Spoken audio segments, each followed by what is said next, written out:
നോക്കടാ ആരാ വന്നതെന്ന്.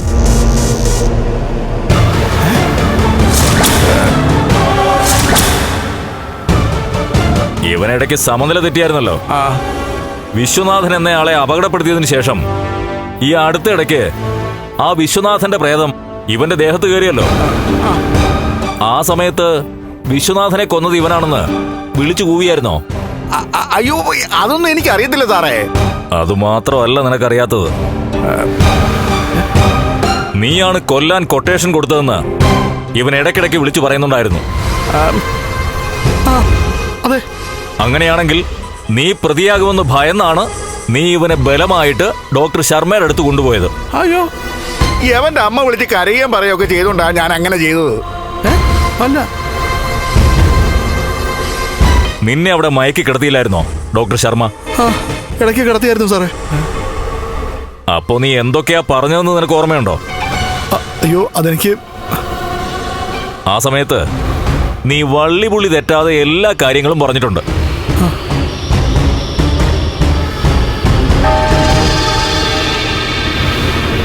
അതില് മഴയുള്ള ഒരു രാത്രിയില് നിന്റെ ലോറി ഒരു ബൈക്കിലേക്ക് പാഞ്ഞു കയറിയതും അതൊരു കൊലപാതകമാണെന്നും നീ പറഞ്ഞായിരുന്നു. എനിക്കൊന്നും ഓർമ്മയില്ല സാറേ. എന്നാലേ ഡോക്ടർക്ക് എല്ലാം ഓർമ്മയുണ്ട്. ഡോക്ടറെ കണ്ടിട്ട് തന്നെയാ ഞാൻ നിന്റെ അടുത്തേക്ക് വന്നത്. അത് വെറുമൊരു ആക്സിഡന്റ് അല്ലായിരുന്നുവെന്നും ഇവൻ നിനക്ക് കൊട്ടേഷൻ തന്നതാണെന്നും നീ വ്യക്തമായി ഡോക്ടറോട് പറഞ്ഞിട്ടുണ്ട്.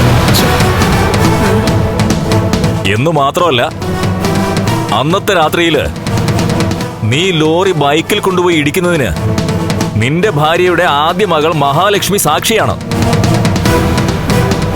ആ കൊച്ചിപ്പോ ഹോസ്പിറ്റലിൽ കിടക്കുക. അവളുടെ മൊഴി ഞങ്ങൾ എടുത്തോളാം. ഇനി നീ ഒന്നും കള്ളം പറയാൻ നിൽക്കണ്ട.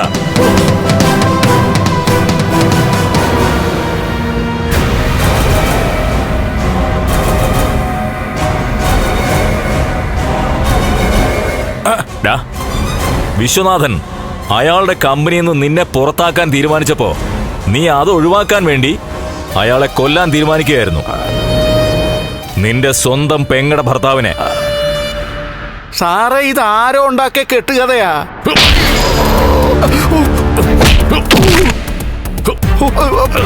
അയ്യോ, പറയടാ, ഇതെല്ലാം കെട്ടുകഥയാണോ?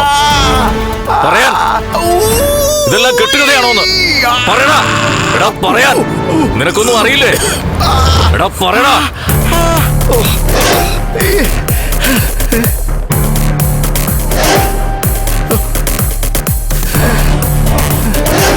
അവന് പറയാനൊരു മടി. എന്നാ പിന്നെ നീ പറയടാ.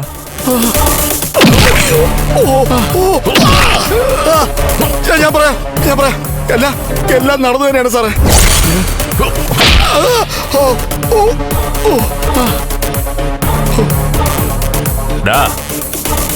അന്നത്തെ അപകടത്തിൽ അരയ്ക്ക് താഴേക്ക് തളർന്ന കണ്ണൻ എല്ലാം മനസ്സിലാക്കിയ ശേഷമാ ഒരു കംപ്ലൈന്റ് ഇവിടെ തന്നത്. അതിനുശേഷം ഞങ്ങളുടെ ഭാഗത്തുനിന്ന് ഒരു അന്വേഷണം ഉണ്ടായി. ഇത് ചാനലുകാർക്കും പത്രക്കാർക്കും ഒക്കെ വലിയ വാർത്തയാ. പക്ഷേ ഇന്ന് ഞങ്ങൾ പബ്ലിഷ് ചെയ്യുന്നില്ല. എന്നാൽ നാളെ ഇത് ലോകം മുഴുവൻ അറിയും. നിന്നെ രണ്ടിനെയും കോടതിയിൽ ഹാജരാക്കുമ്പോ ഇന്ന് വേണമെങ്കിൽ രണ്ടിനെയും മജിസ്ട്രേറ്റിന് മുമ്പിൽ ഹാജരാക്കാം. പക്ഷേ ഞാനത് ചെയ്യുന്നില്ല. നിങ്ങൾക്ക് രണ്ടുപേർക്കും ഞങ്ങളുടെ പോലീസുകാരുടെ വകയൊരു വിരുന്നുണ്ട്. ആ വിരുന്നൊക്കെ കഴിഞ്ഞിട്ടേ നിങ്ങളെ കോടതിയിൽ ഹാജരാക്കൂ. നീ കൊട്ടേഷൻ കൊടുത്തില്ല അല്ലടാ? അയ്യോ, അയ്യോ.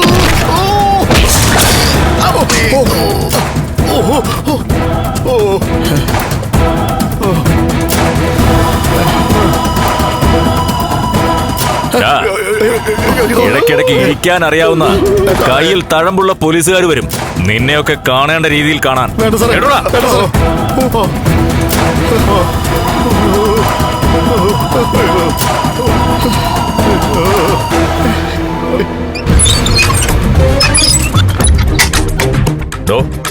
ഇവനൊന്നും പച്ചവെള്ളം കൊടുക്കരുത്. നാളെ കോടതി കൊണ്ടുപോകുമ്പോ ജീവൻ ഉണ്ടാകാൻ വേണ്ടി രാത്രി കുടിക്കാനോ കഴിക്കാനോ എന്തെങ്കിലും കൊടുത്താൽ മതി. ശരി സാർ.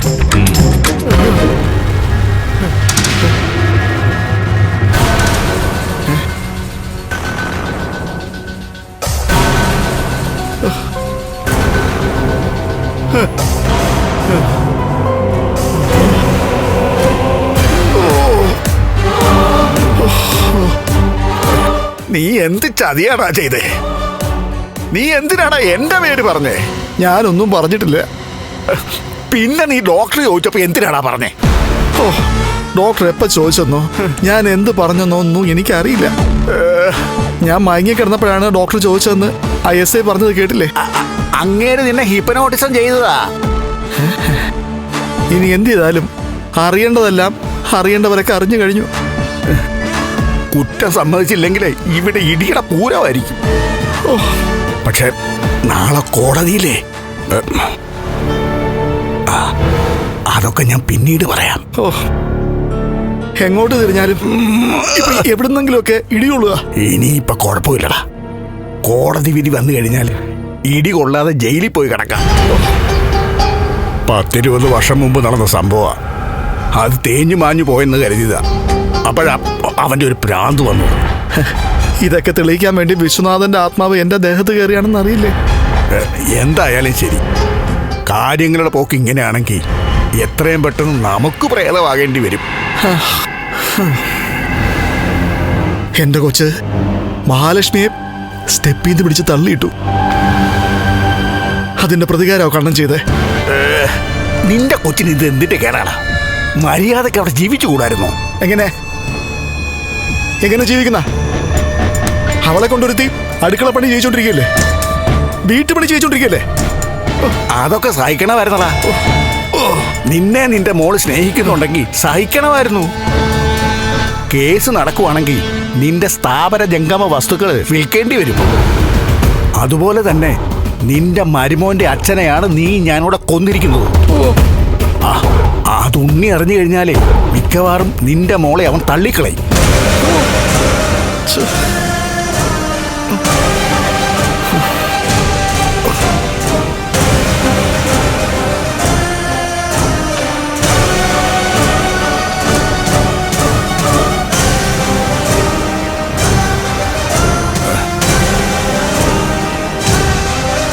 അങ്ങനെ വന്ന നിന്റെ അമ്മയുടെ കയ്യും പിടിച്ച് നിന്റെ മോക്ക് തെണ്ടേണ്ടി വരുവടാ. ഏതെങ്കിലും അമ്പലനടയിൽ പോയി ഇരിക്കേണ്ടി വരും. എടോ, അനാവശ്യം പറഞ്ഞാലുണ്ടല്ലോ ഇടിച്ചിന്റെ നാട്ടിലൊടിക്കും ഞാൻ. പിന്നെ എന്റെ കയ്യിൽ മാങ്ങ പറിക്കാൻ പോകും.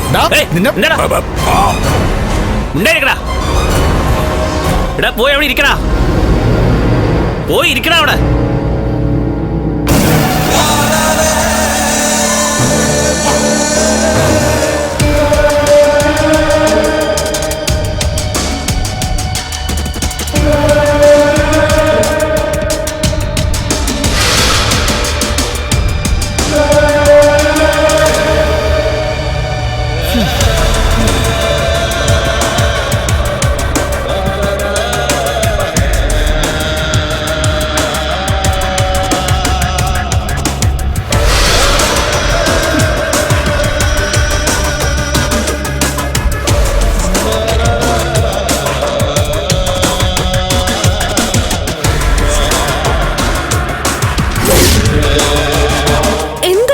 പറയുന്നതൊക്കെ കാരണമില്ലാതെ ആരെങ്കിലും പോലീസ് പിടിച്ചോണ്ട് പോവോ?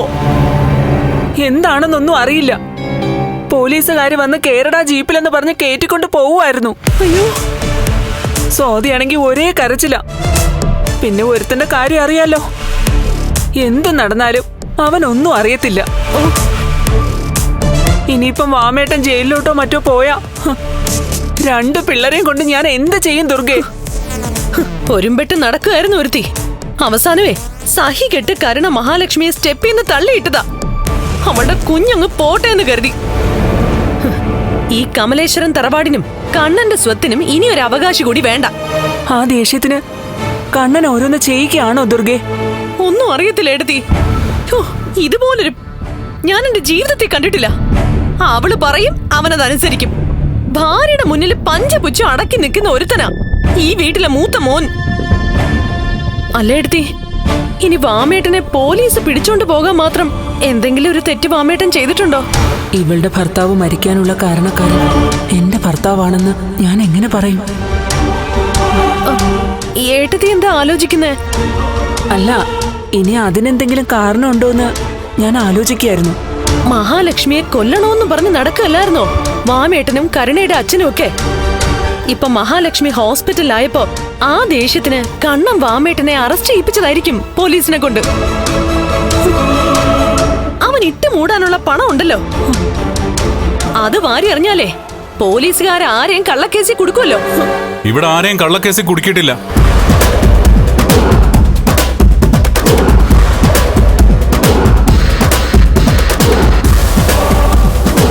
ഓ വന്നോ? പിന്നെ എന്തിനാടാ വാമേട്ടനെ പോലീസുകാർ അറസ്റ്റ് ചെയ്തുകൊണ്ട് പോയത്? അമ്മാവനെ പോലീസുകാർ പൊക്കിക്കൊണ്ടുപോയോ? ഓരോന്ന് അറിഞ്ഞു വെച്ചിട്ട് ഒന്നും അറിയാത്ത പോലെ നീ സംസാരിക്കല്ലേ. അറിയാം, അയാളെ പോലീസുകാർ കൊണ്ടുപോയെന്ന് എനിക്കറിയാം. അയാളെ മാത്രമല്ല, മറ്റു പലരെയും കൊണ്ടുപോയിട്ടുണ്ട്.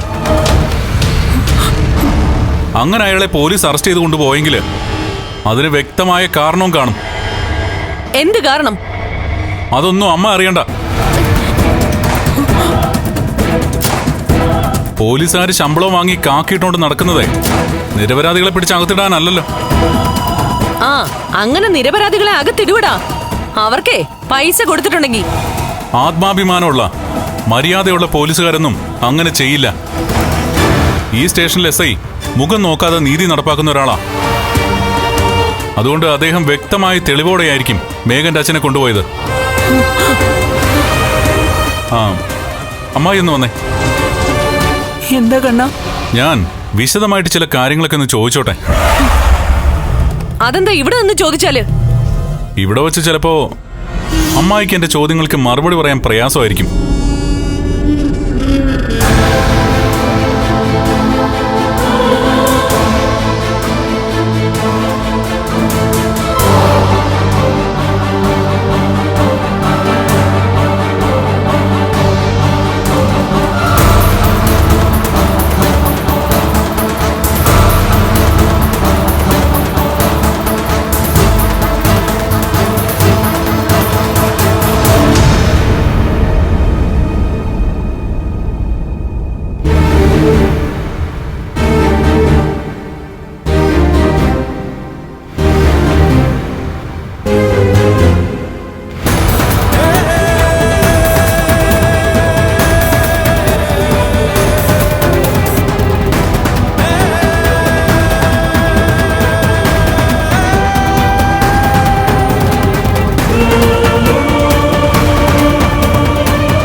അമ്മാവനെ അറസ്റ്റ് ചെയ്തുകൊണ്ട് പോയപ്പോ SI അതിന്റെ കാരണം പറഞ്ഞില്ലേ അമ്മായി? ഇല്ല, സ്റ്റേഷനിൽ ചെന്നിട്ട് കാര്യങ്ങൾ പറയാന്ന് പറഞ്ഞിട്ടാ അങ്ങനെ കൂട്ടിക്കൊണ്ടു പോയത്. എന്നാ പിന്നെ സ്റ്റേഷനിലോട്ട് ചെന്നുകൂടായിരുന്നോ കാരണം അറിയാൻ? ഇനിയിപ്പോ അയാളെ അമ്മാവനെന്നൊന്നും ഞാൻ വിളിക്കില്ല, വാമൻ എന്നേ വിളിക്കത്തുള്ളൂ. അയാളെ അറസ്റ്റ് ചെയ്തുകൊണ്ട് പോയതിന്റെ പിന്നാലെ വേറൊരുത്തനെ കൂടെ അറസ്റ്റ് ചെയ്തുകൊണ്ട് പോയിട്ടുണ്ട്, ആ പ്രതാപനെ. അവരെ രണ്ടാളെ ഒരുമിച്ച് അറസ്റ്റ് ചെയ്തിട്ടുണ്ടെങ്കിൽ അതിന് വ്യക്തമായിട്ടൊരു കാരണം കാണും. ആ കാരണം അമ്മായിക്കറിയില്ലേ? അറിയാമെങ്കിൽ പറയാമായി. എനിക്കൊന്നും അറിയില്ല. ഒരുത്തനിപ്പോ കോമ സ്റ്റേജിൽ മുകളിലേക്ക് കണ്ണുനട്ട് കിടക്കുകയല്ലേ. അതാണല്ലോ അമ്മായിയുടെ ആദ്യത്തെ വിഷമം. പിന്നെ ഒരു സങ്കടം കൂടിയുണ്ട് അമ്മായിക്ക്. സ്വാതിയുടെ കല്യാണം കഴിഞ്ഞിട്ടില്ല. അവളെ മാന്യമായിട്ട് കെട്ടിച്ചുവിടാൻ ഞാൻ ഒരുക്കമായിരുന്നു. പക്ഷേ എന്റെ അച്ഛനെ കൊല്ലിച്ചവന്റെ മോളെ ഞാൻ സഹായിക്കേണ്ട കാര്യമുണ്ടോ?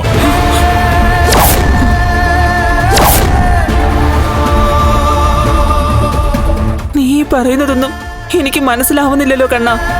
മനസ്സിലാകുന്നുണ്ടെന്നാ എന്റെ വിശ്വാസം. ഇനി ഞാൻ പറയുന്നതിന്റെ പൊരുൾ പിടി കിട്ടിയില്ലെങ്കിൽ നേരെ സ്റ്റേഷനിലേക്ക് ചെല്ല്.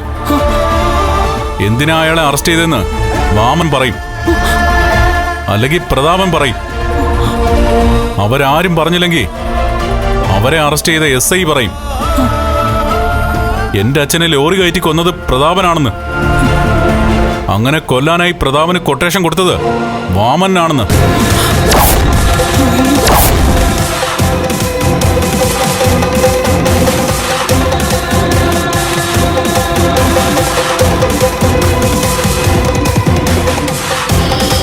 ഇവിടെയുള്ള ആരോടും ഞാനത് പറഞ്ഞിട്ടില്ല.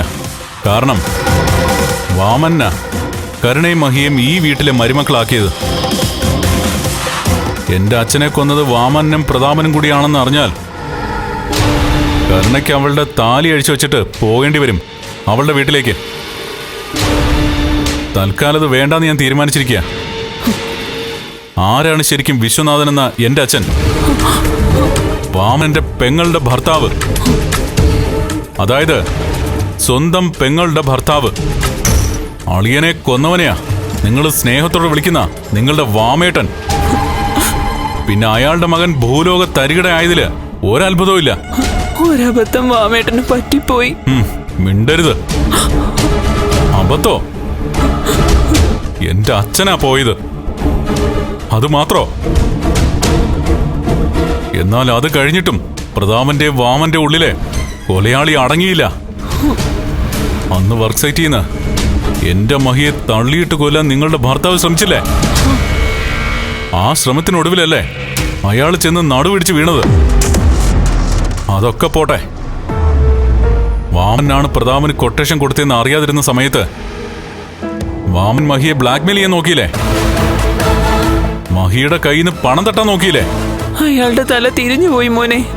ഈ സംഭവങ്ങളെല്ലാം നടന്നിരിക്കുന്നത് അയാൾ നിങ്ങളുടെ ഭർത്താവായതിനു ശേഷമാണ്.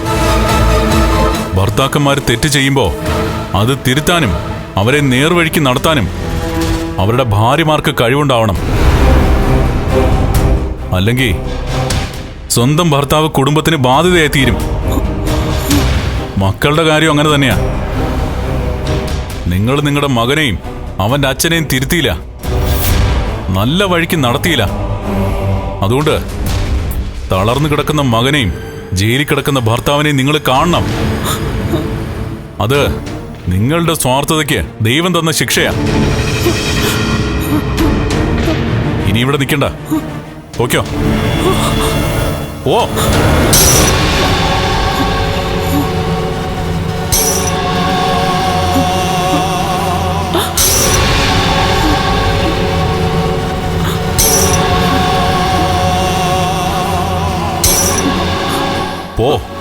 പോവാൻ.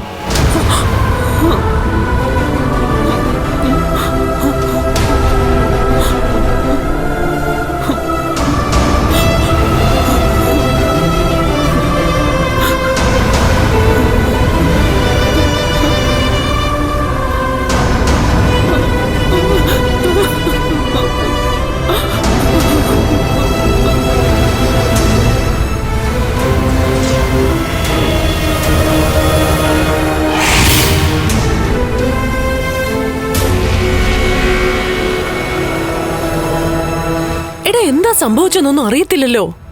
കണ്ണിനെല്ലാം അറിയാം. എന്തൊക്കെയോ പ്രശ്നങ്ങളുണ്ട് നമ്മൾ അറിയാത്തതായിട്ട്. അത് കുറച്ച് ദിവസം കൊണ്ടേ എനിക്ക് തോന്നി തുടങ്ങിയതാ. പാമേട്ടിനെ പോലീസ് കൊണ്ടുപോയത് എന്തിനാണെന്ന് അറിയത്തില്ലല്ലോ. പാമേട്ടനെ മാത്രമല്ല, മറ്റൊരാളെ കൂടെ പോലീസ് കൊണ്ടുപോയിട്ടുണ്ട്.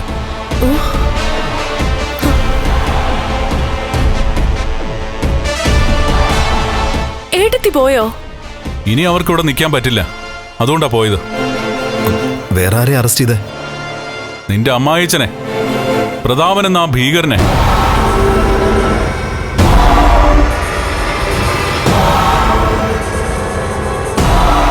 ആദ്യം അറസ്റ്റ് ചെയ്തത് നിന്റെ അമ്മാവനെയാ, അതിന് പിന്നാലെ നിന്റെ അമ്മായിച്ചനെയും. ശത്രുതയുള്ളവരെയൊക്കെ കള്ളക്കേസിൽ കൊടുക്കുകയാണോ? ഇതിനുള്ള മറുപടി നിന്റെ കർണത്താ തരേണ്ടത്. നീ അറിയും വൈകാതെ എന്തിനാ അവരെയൊക്കെ അറസ്റ്റ് ചെയ്തതെന്ന്. ആ സമയത്ത് നീ ഇതുപോലൊരു ചോദ്യം എന്നോട് ചോദിക്കില്ല. എടാ, എന്താ നടന്നതെന്ന് നിനക്കൊന്ന് തെളിച്ചു പറഞ്ഞൂടെ? ഞാൻ പറയാതെ തന്നെ നിങ്ങളൊക്കെ അറിയുമെന്ന് ഞാൻ പറഞ്ഞില്ലേ, പിന്നെ എന്തിനാ പ്രത്യേകിച്ച് പറയുന്നത്? അമ്മായി വന്നത് എങ്ങനെയെങ്കിലും അമ്മാവനെ രക്ഷിക്കണമെന്ന് അമ്മയോട് പറയാനാ, റെക്കമെൻഡേഷൻ നടത്താനാ.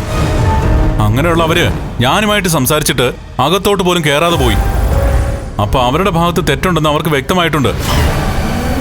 സ്വന്തം ഭാര്യയെ സന്തോഷിപ്പിക്കാനായിട്ട് കരുണ എവിടെയിട്ട് കഷ്ടപ്പെടുത്തുമായിരുന്നു. നിങ്ങൾ നിങ്ങളുടെ ഭാര്യയും കൂടെ. അതെ, അതുകൊണ്ടായിരിക്കുവേ ചിലപ്പോ പ്രതാപനും വാമേട്ടനും കൂടി എന്തെങ്കിലും ചെയ്തത്. ഇത് ഞാൻ മഹിയെ കല്യാണം കഴിക്കുന്നതിന് മുമ്പുള്ള കഥയാ. എന്നുവെച്ചാ ആ 2 അസുരന്മാരും അകത്ത് പോയിരിക്കുന്നത് വർഷങ്ങൾക്ക് മുമ്പുള്ള ഒരു തെറ്റിന്റെ പേരിലാണെന്നാണ് ഞാൻ പറഞ്ഞത്. വർഷങ്ങൾ എത്ര കഴിഞ്ഞാലും നമ്മൾ അന്വേഷിക്കുന്ന ചില സത്യങ്ങളുണ്ടല്ലോ, അത് നമ്മളെ തേടി വരും. വാമൻ എന്ന അമ്മയുടെ ആങ്ങളയ്ക്ക് ചിലപ്പോൾ കോടതി ജാമ്യം കൊടുത്തെന്നിരിക്കും. അതിനുള്ള സാധ്യത കുറവാ. ഇനി അഥവാ ജാമ്യം കിട്ടിയില്ലെങ്കിൽ എന്നെങ്കിലും ഒരു ദിവസം അയാൾ പരോളിൽ ഇവിടെ എത്തും. അന്ന് അയാളുടെ കരണത്ത് ആദ്യത്തെ പൊട്ടീര് പൊട്ടിക്കാൻ പോകുന്നത് സ്വന്തം പെങ്ങളായ അമ്മയായിരിക്കും.